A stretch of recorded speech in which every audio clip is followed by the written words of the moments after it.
ny komisera tanterahana dia solody vetina tsy lasa baika vavadika raha tsy ohatra siporina za exécutant izay mifono maraina izay maniatika ny fanenjehana olon-dratsy mitondra antso mitondra basy mitondra fiadina ka dia za mahita an'izany fa hoe tena manao asarina iny izy reny ka dia rariny-draha hazo ny grady zay omena azy dia mbola velona eo am-perinasa fa tsy andrasanao paty akory fa hoe teteoteo za tsy mamiandry an'izany para vao mahita fa troany sy tokony fatao zany omena azy zany dia omena azy somatsara ny polisy pirenena atao ministère de sécurité intérieure dia manana ny anay manokana statut autonome atao anatin'ny polisy ny ministère ao dia miprevoir ao anatin'ny article izay manome alalana amin'ny ministre hanome avancement ho an'izay polisy hitany sy nahavita asa exploit be dia be ny exploit vitan'ny polisy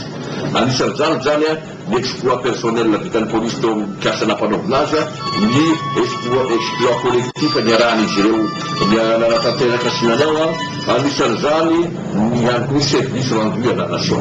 Manana hafatry ho an'ny polisy rehetra manerina nosy araka izany ity tompona ndraikitra voalohany ny filaminana anatiny eto amintsika ity. Fa raha manome faveur sy récompense amin'ny alalan'ny fampisolotana gravy ny tenanay aty dia manome sanction koa ho an'izay tsy manaraka ny fepetra sy ny fitsipoka ka dia aoka mba samy mijoro sy tandrina tsara amin'izay ataony ary ahavita sy ahefa-betsika rehetra. Manana anjara toerana lehibe eo amin'ny fiainam-pirenena ny mpitandro ny filaminana isan'ny antony hanomezana fakasitana azy ireny manokana izany rehetra izany. Fa eo amin'ny lafiny sosialy mba voatika indray dia amin'ny herinandro iny sika ohatra hiankalaza ny fety mifankaty ny daty misy ny Valentin zany fa afaka herinandro eo dia ho avy sady ny volana mars ary tapaka moa zany fa dia ny distriktin'ny Maroantsetra ohatra no andray ny fankalazana ny daty ny 20 février 20 mars azafady ny 12 mars zay fety ny vehivavy iran-tany moa izany efa misy ny fanomanana sady mikasika ny fikarakarana izany horantsika miaraka amin'ny Lesoma Martin ny fanadidina. Fantatra ary zao fa ny district Maroantsetra no ankalazana nasionaly ny andro ny 20 marsa andro raisam-pirenena ho an'ny vehivavy. Arak'izany dia miomana fantatra amin'ny fanomanana ny mpandaharam-potoana momba izany ny fikambanam-behivavy isan'ny tokony aty Maroantsetra. Eo ihany koa ny fandaminana amin'ny fandraisana ireo vahiny maro dia maro ho tonga aty an-toerana amin'ny fotoana io. Vonona tanteraka moa zany ny district Maroantsetra andray an'ilay fankalazana nasionaly ny andro ny 20 mars andro ny vehivavy izy zany izay isorana manokana ny ministère ny population amin'ny alalan'ny madame le ministre satria ny safidina agnatin'ny district 7 manerana ny nosy dia ny district Maroantsetra no ankalazana an'izay zavatra zay. Maro ny programme zay ho tanterahana manomboka ny 6 mars ka hatramin'ny 9 mars dia ho hitatsika mandalana io moa ny hetsika rehetra amin'izay raha rehetra zay fa ny fiomanana dia vonona tanteraka ny district. Zany dia mbola misy eo amin'ny ray volana eo zany entina anomanana ny fikarakarana izay andro ny vehivavy iraisam-pirenena izay ny 20 mars izany any Maroantsetra no anatanterahana azy fa amperinasa kosa ny fikambanana tsy miankina amin'ny fanjakana ny Espérance na ny ONG Espérance misy ny atrikasa izay nitanterahana tamin'ny farany herinandro izao teny amin'ny Rema Andotapinaka ny namana Jean-Mère Melson kosa no ampitatsika mikasika izay atrikasa izay. Mifanometanana ny ONG Espérance manana traikefa izay tratra eo fampandrosoana ara-sosialy, ara-kulturaly ary indrindra ara-piarina mifanometanana amin'ny Rema. Porofon'izany ity atrikasa na itam-pahombiazana tety Andotapinaka ity. Seminera zao dia mba ho avotra eo anatrian'ny tany sy ny fanjakana mihitsy ny falebiazana. Fandeha ho fantarina amin'ny tendrem-bava ny ONG Espérance. Sarahana maintsinja sy mikarakara n'ilay seminera ary raha mahalala kofa amin'ny maha olombelona ny olona dia adana fanahy saina. Ony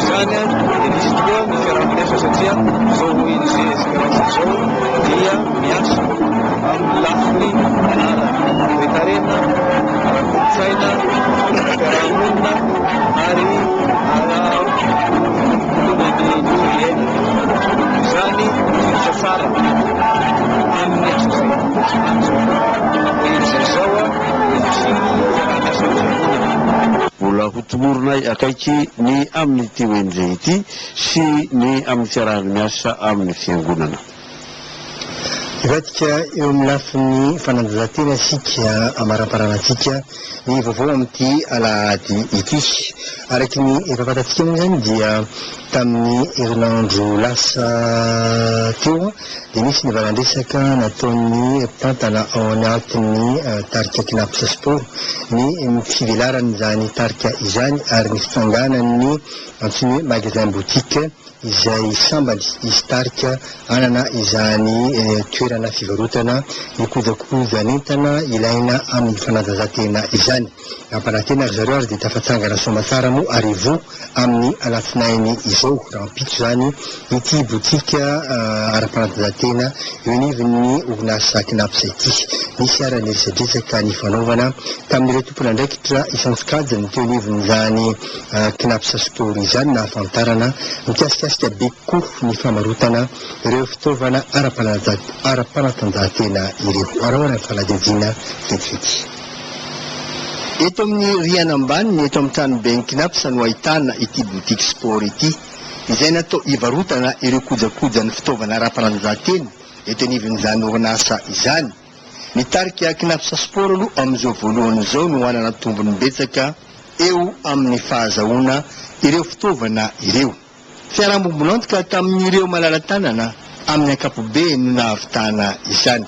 Raha sokafany ity boutique ity dia tsy natao hoe vonjy-davanandro fa aharitra izy ity satria ny Kinaps dia manana taranja fanatanjahantena maro zany ato anatiny. Misy ny volley, misy ny basket, misy ny tennis, misy ny natation ary misy koa ny foot.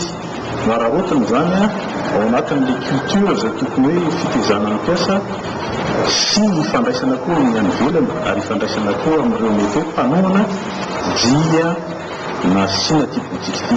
Ty boutique ity zany dia natao ihany koa hoentina anampiana ny mpanao fanatanjahantena atao ny Kinaps atao anankiray. Mety koa aoriana kely anampiana ny mpanao fanatanjahantena any ivelany. Kinaps zany eo amin'ireo kojakoja maro samihafa izay hitantsika atao anatin'ity boutique ity. Ny banque BOA indray no mpiara-miombonantoka tamin'ny Kinaps indrindra tamin'ny fandehanany tany Ararengy. Tany BOA zany aloha dia tsy mahafaty antoka ny manafo ny sponsorisé discipline ohatran'izao amin'ny Kinaps zao dia hita hoe misy résultat mivaingana. Ary BOA moa hatramin'izay dia nanohana koa izy discipline hafa ny marathon tana reny dia koa reny tour cyclisme de Madagasikara eny.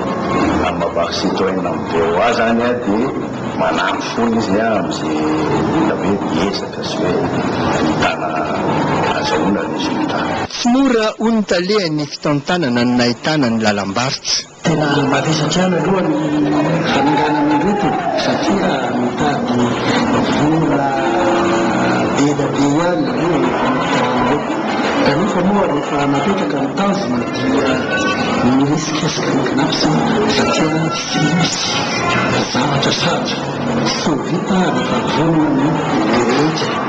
Misy resaky ny Kinaps dia vitanao ny matiera izay nanatotosa nanatanteraka nanato izao fanatanterana izao fividiana izao artikla zao. Dia artikla dia papierany ihany zany vao fananjata na ny zavatra vita malagasy. Fa izy kosa no tompona andraikitry ny magazay mivantana.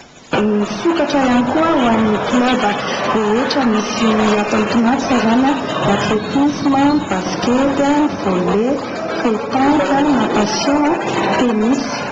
Ireo zany dia misy produit maro zany ny article de sport zany eo avy mbola ho amidy ihany koa avy zany mba hanampiana ireo club misy eto amin'ny Kinaps. Ny zava-misy aloha dia natao hitsinjovana mivantana ny fiarin'ny mpilalao ny namokarana ity magazay ity satria tsy vitany hoe ho fantatra eto amin'ny nosy fotsiny ireo mpilalao amin'ny alalan'ireny fividianany olona ireny t-shirt ireny fa misy kosa ny atsasany ireny vola ireny no miditra mivantana avy hatrany ho an'ny ireny mpilalao ireny ihany. Ho anay zava-dehibe izy satria mba anisan'ny marika anankiray hieritanay fa tena iaina ny rehetrarehetra amin'izay ny fampandrosoana an'ilay baolina kitra fa tsy hoe eny ambony tranja fotsiny zay no milalao fa mba tena hitanao hoe misy zavatra mampirisika ao aoriana ary anisan'izany fitsanganan'ny politika. Ny sofianatra indrindra ho an'ireo tarika lehibe eto amin'ny nosy ny tokony amin'ny ananana foto-drafitrasa toy izao ikojakojana sy itsonjovana anabeazana mihitsy ny mpilalao. Midika fa ny amale tena ny tarika knapsa sport no sady afaka mivelatra amin'ny alalan'ny fiarahamonibonantoka ihany koa. Mbola resaka knapsa kely antsika ato anatin'ity voantsika faran'ity raha vao miteny hoe knapsa manao eo indrindra amin'ny mpilalao eo mpitantana ary isan'ny hoadadiny namana Griffin Bakouniana manokana ohatra ny mpilalao amin'ny knapsa Tigana larana fa 420 izay hoarahantsika ny mombamomba izany mpilalao izany ary antsika hoe portrait zany. Taona zinona namirapiratra ho an'izao Tigana kosa ny taona 2010 nalaza tokoa ity lohalarana ity nandritra ny tampilalaovana lasa iny satria vao miteny hoe knapsa sport dia an-tsain'ny maro avy hatrany Tigana. Itiga no fiantsondreo namany azy fa Ijimiriky Henri Jean Tigana no anaran'ny feno avy any atsimony misy Tigana. Tao amin'ny Tico FC kosa izy no nilalao mialohan'ny midira ny taon'ny knapsa fa talohan'izay taizavy ireo kluba nilalaovana. Nidirapeto amin'ny knapsa sport nandalo fiavalaforo fiavatany aminay esport zay dia nandeha Tico nara Tico zana dia knapsa. Arana faefatra amby folo Tigana amin'ny knapsa izay azo lazaina fa hainy knapsa tokoa miaraka manafika amin'ny Rivon.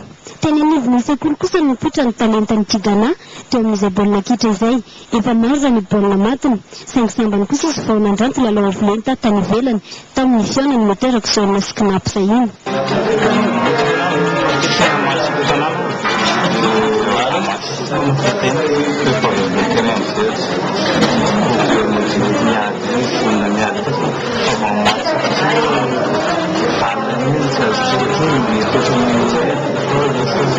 Lasa mpilalao matianina any ivelany no fanindriny Tigana raha toka Thierry Henry sy Ronaldinho kosa ny mpilalao ankafiziny.